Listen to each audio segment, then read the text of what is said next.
Hey everybody, I'm Steve, and this is the Deployed from Detroit School of Leadership and Madness.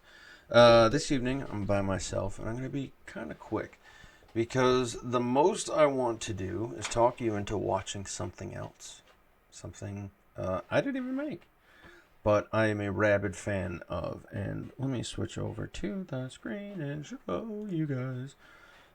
It's available on Netflix right now. Joseph Campbell and the Power of Myth with Bill Moyers. This was a PBS publication in 1988. It is 6 episodes that are 1 hour apiece. And we'd like to talk to you about these. Come on, words. Hey now. Um, so we are going to start with episode 1, obviously, the hero's adventure. And if any of you are familiar with Joseph Campbell, um, you'll know about the hero's adventure, the hero's journey, all the different names for it, but the circle, the cycle, the path that sort of every hero goes on.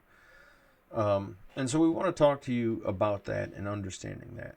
And the reason for Joseph Campbell is he's probably a little bit more articulate and far more informed on the subject than we are.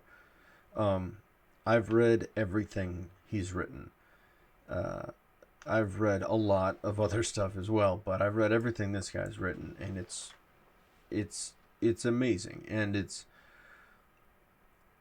not impossible to understand. It may take a second to jump on the carousel to pick up with his pace, but probably not. I think everybody, he's so well versed at storytelling. That's his expertise, and uh, he ensures that the story is told in the right way. So, pause, pause, pause. Da, da. Oh, this is a good side note. We could still definitely use an editor, and my layers aren't working today. But if you'd like to help us out in that fashion, we're talking to some folks, and we're getting some good ideas and feedback. But we could still definitely use some input and some serious inquiries. Most of our material is as is. We publish everything, most things live. We record uh, here and there. So if you want to see what you're gonna have to edit, this is it. Hey, so that's a good preview. Please give us a shout out. I'll put the thing. Well, it's in the what do you call it? The description. My brain just frizzles out when I'm by myself, gang. It's crazy.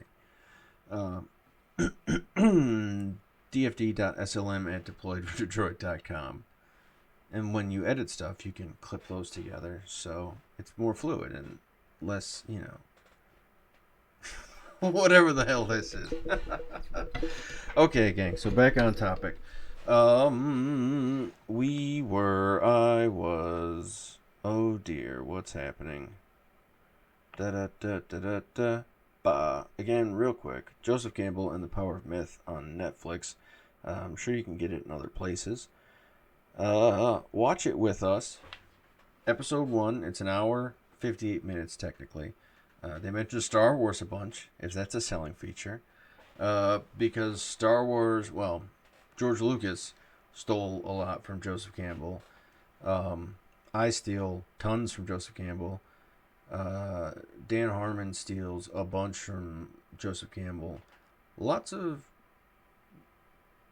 folks who are starting to figure things out uh, stole it from Joseph Campbell because he just has an understanding of the bigger picture.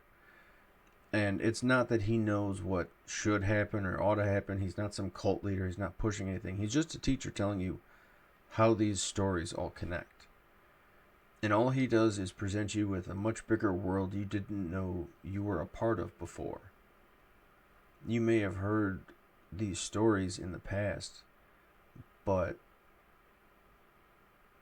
it's never presented as obvious to us at first, and especially in modern times. We get told Hansel and Gretel, and we're just told that that's fiction. Yeah, it didn't happen. Shit. But we're skipping the fact that that's a story about children who disobey and meander into the danger, and then how to protect themselves when they are in danger, when they are little rascals. So you don't want to get caught by a witch, but if you do, it's not none of these are none of one of the difficult discussions I get into sometimes is like in reference to religious scripture, because very unfortunately in the West it's been presented as like a literal thing, as some kind of document that a pack of assholes for the centuries have believed to be a literal text. And that's just not true. That's a real recent invention. As of about the 1600s, 15 to 1600s is when that started. Coincidentally, it's when the printing press popped up, and then every idiot could get a book. And then before they could get a teacher to teach them how to read and teach them about allegory and metaphor and this, that, and the other, they looked at this book and they go, these fucking idiots thought dragons were a thing. And then the Enlightenment happened. You may not know how to read that, and that could be a problem, and that's a problem that needs to be addressed. And it can be alarming at first, but once you get the trick, it's enlightening. And it makes a lot of things make a lot more sense. So, if you want to have wacky conversations with us about the hero's journey and Joseph Campbell, join us next time. We're going to do our best to start scheduling things. It's probably going to be another 30 days or so. If you've watched our previous stuff, you'll know that we're a mess. And this whole thing, I guess, is a process of trying to figure out how to effectively broadcast that mess. And so we haven't yet nailed it. But we thank you for joining us in this process. All of your support that we get, there's people flipping through YouTube and they see like, oh, this has 4 views, and oh, this has 57 views, and we've got some with like 300 or 4. Like, we've got good numbers here and there, but it's not like, oh, thousands, because we're not there yet. This isn't a thousands kind of show just yet, but we'll get there. And it's because you're hanging out, because you're the kind of crew that watches the couple hundred show and is like, all right, what are these assholes up to? You're giving us a chance. And that is not something we take lightly. As a bunch of romantic soldiers, like, we very much hold dear anything that we get. And so we're very grateful. We're very grateful. And we get good constructive criticism.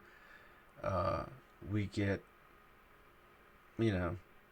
some bland constructive criticism. Just saying. No. No, everybody's been so... It's been nuts. They were right. I mean, it was their idea in the first place. I say everybody.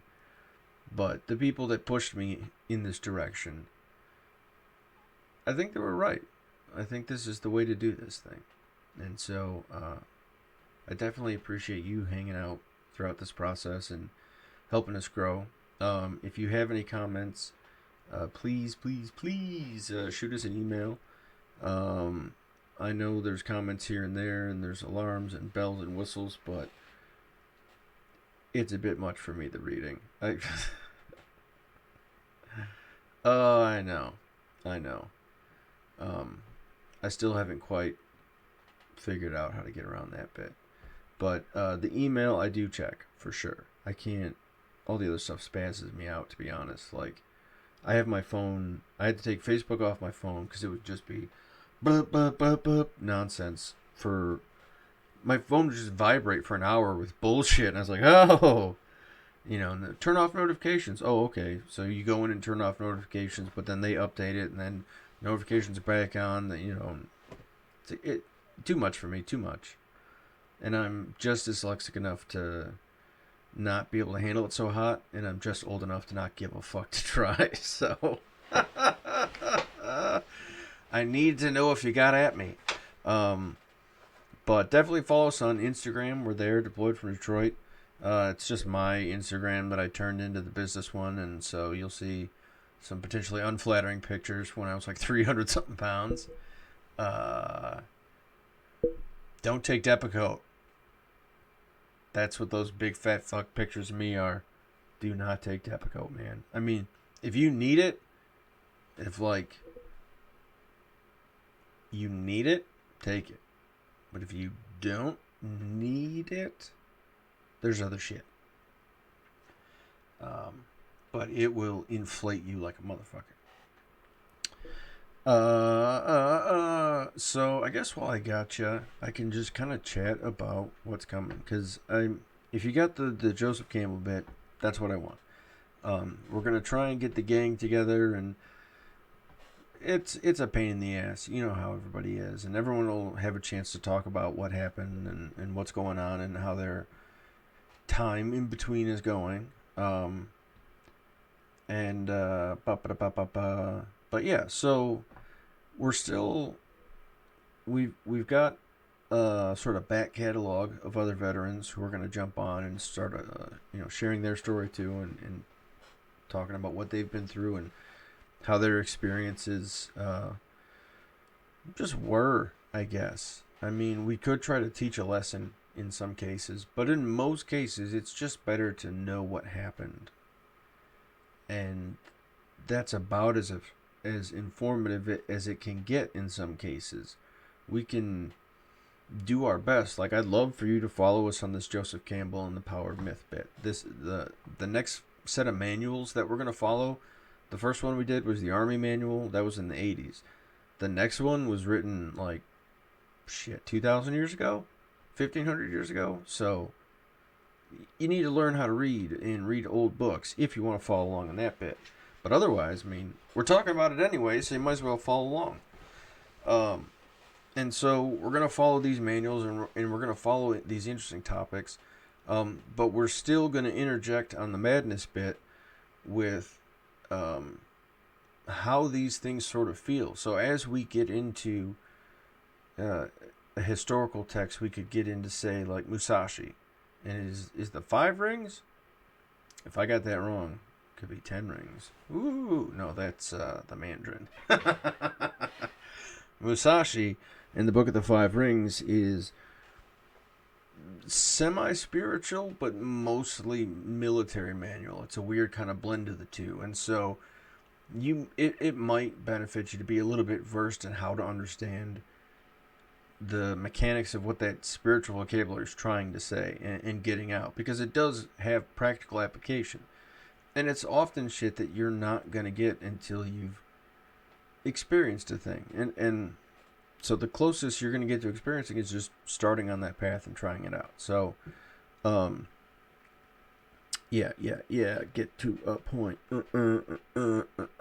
Thanks, gang. I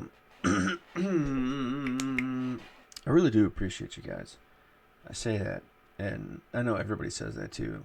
Fucking all these. But I mean, maybe they mean it just as much. If they did, that'd be a great thing.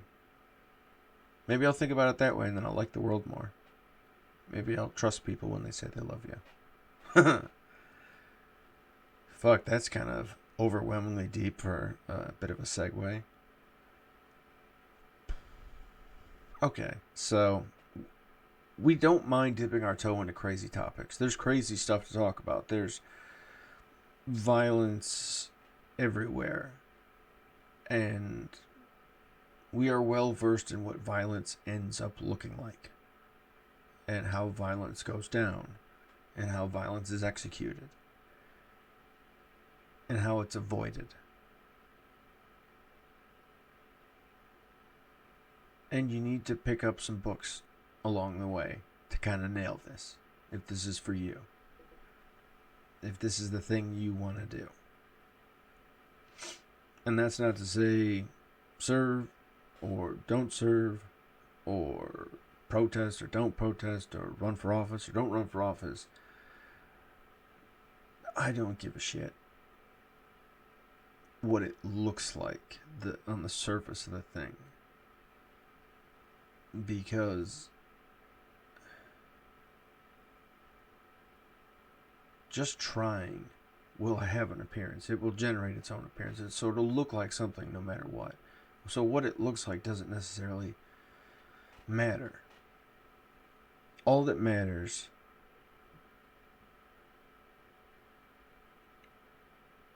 how do I clarify this? This is a very difficult thing to clarify that lots of people sort of get troubled on trying to clarify too. They get stuck. There's a line in Buddhist scripture that is pretty dead on about it's a thing that you'll get if you get it, but you don't if you don't. And there's a line to walk, and it's difficult to say where exactly that line is because it's very much dependent on where you stand in proximity to it. It always moves a little bit depending on you. And so you could get closer or further away, and what's on that line is terrifying. It broke my weak head. But it is also where everything else exists. Whatever the bits you're looking for, the things that are missing, they're all just on the other side of that line. And we're navigators of the line.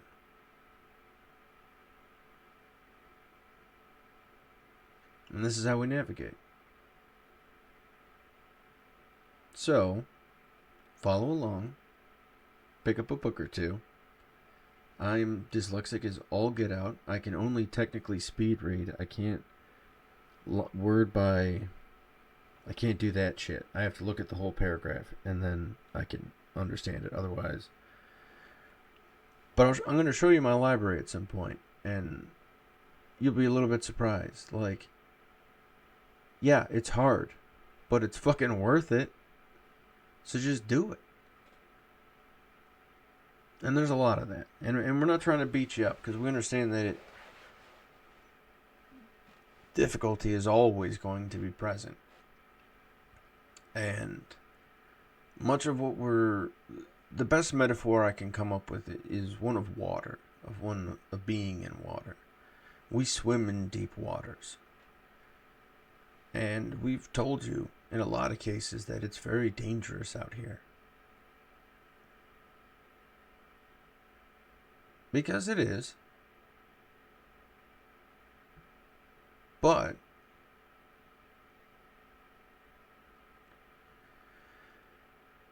there's benefit to it. Great benefit. And you don't have to stay out here in the deep end. Some of us are anchored for the time being until we get unanchored from it. But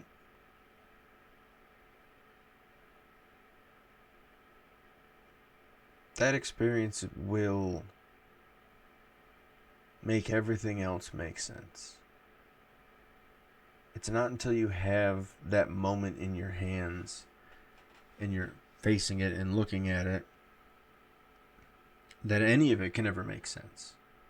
Any of the descriptions people told you. Well, it's kind of like this, or it's kind of like that, or it's kind of like this, or it's kind of like that. Every piece of human communication is describing an object and what that object is doing in relation to other objects around it. If that object exists in a physical place, or if that object is an idea or concept. Regardless, all of our sentence structure, the I forget what order it goes in, but you know, the nouns and verbs and this and that. There's, if you put it in a different way, human language just doesn't work. People don't know what the fuck you're talking about. We need to know about stuff. It's the weirdest quirk of human. It's the one sort of hole they all fall into. Is that all language is used to describe the circumstances of an object. That's this entire process. That's this state. At least all verbal communication is this way. Because in body language, that's missing. I can gesture, but what's that doing? You're only getting so much. I can add to my speech with gestures, and that presents even more information for you. But the information still has to be presented in that order. I can't present it out of order necessarily with gestures. Sometimes we do that as a fallback, you'll find. Where if you don't have the word, I know I do this personally, where you're like, it's the, what is this shit for? What is this doing? Nothing. But you know information needs to be in this place. And your haywire rat brain's like, put these out there. Clickety click. And then you're like, ketchup. That's what I was. And then you're back to normal. But that weird little thing you did is something somewhere else is where that started. Yeah, it's crazy shit, guys. It's crazy. But that's... the thing is, these systems are working against you in a way, not on purpose. There's nothing that is... Let's put it this way. If these are systems that, if are untended to, will harm you. So they're not designed to hurt you, but they are definitely designed to be paid attention to. And it's a matter of ignoring them that causes distress. Distress like anxiety, depression, PTSD. All of these, the mental health conditions you can catch or come upon or develop, even the ones that are born innate, where it's a deficiency in handling the situation the way somebody else would. It's brain. My brain just did a thing. What was I talking about, gang? Filling in gaps, right? I was talking about filling in gaps. My memory drops out so much. It's getting better, but it's still pretty consistent enough to be like, fuck. But these systems, they need to be paid attention to, and that's where the depression and anxiety and yeah. So, you. How dare me?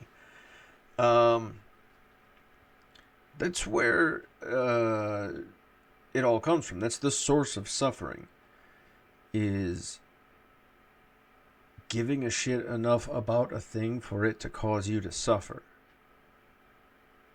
Even to physical pain. Like, some pain you can't ignore.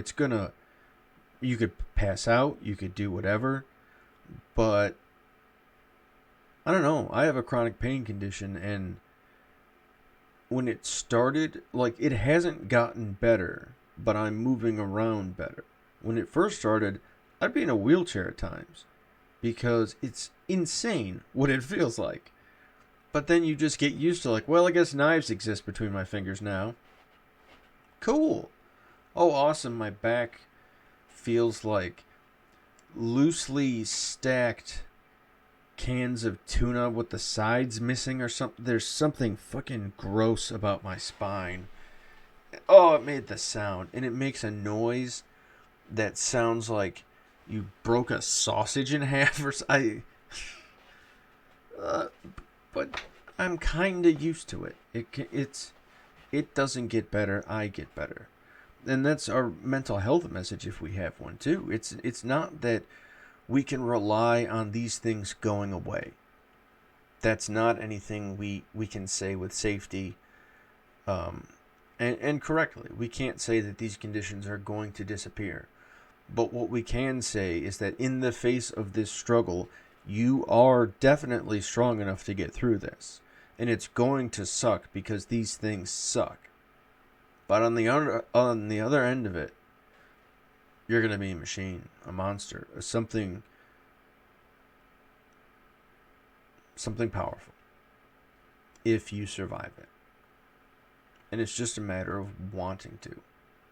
And that's easy to say, but there's some of us that's trickier.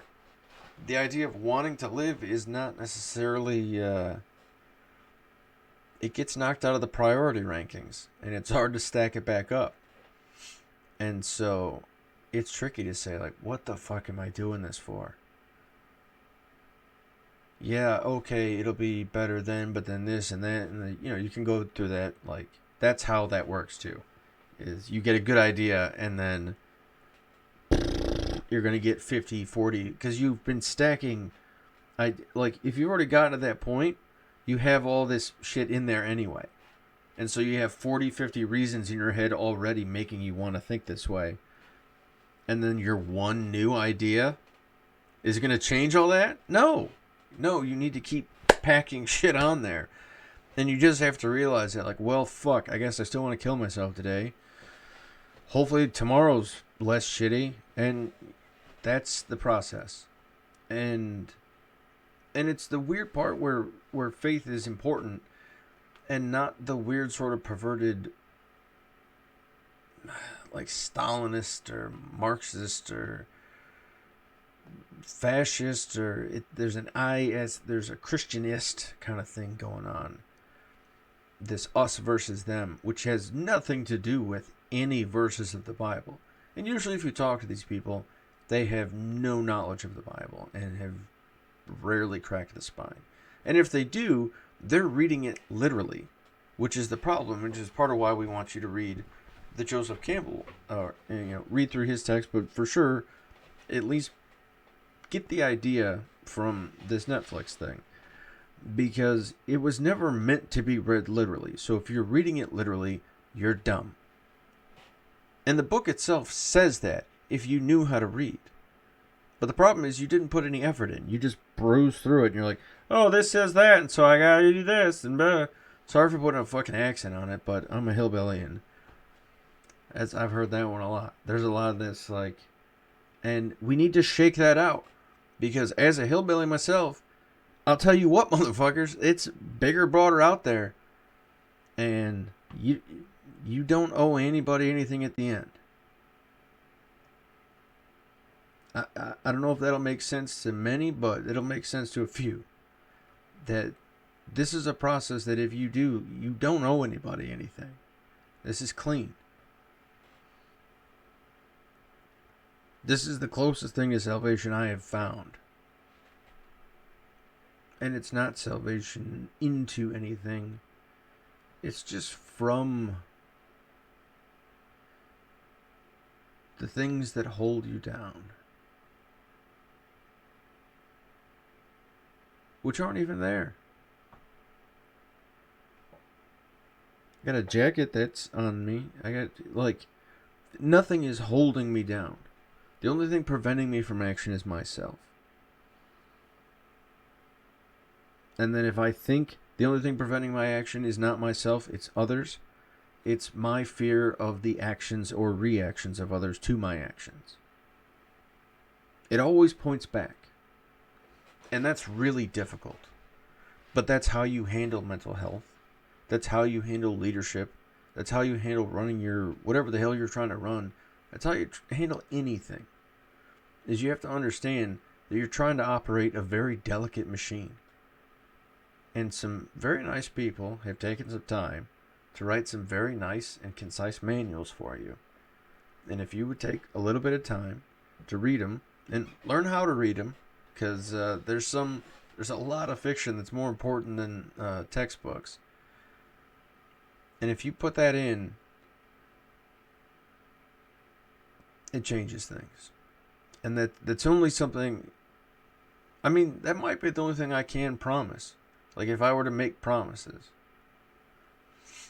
I can say that if you start to understand how to control yourself, you will control the world. And that's about as true a statement as I can make. So, gang, love the fuck out of you. Join us next time. We're going to be talking Starship Trooper soon. We'll post the dates for that. Should be pretty quick. Our next gang bang session. That's not what I should call group chat. Our next group thing, we'll figure that out as we go. The boys are busy as shit. And I'm the only one with free time, so hey now. Do I have anything closing business-wise? Not really. I don't know. Again, call to editors, obviously. I'm going to be trying to get a hold of a buddy if he sees this, and, well, you can see what's happening. So, get at us, gang. dfd.slm at deployedfordetroit.com, 313-288-9617. I'll tell you how I remember those in a different episode, because it's weird. Alright, gang, love ya. Bye!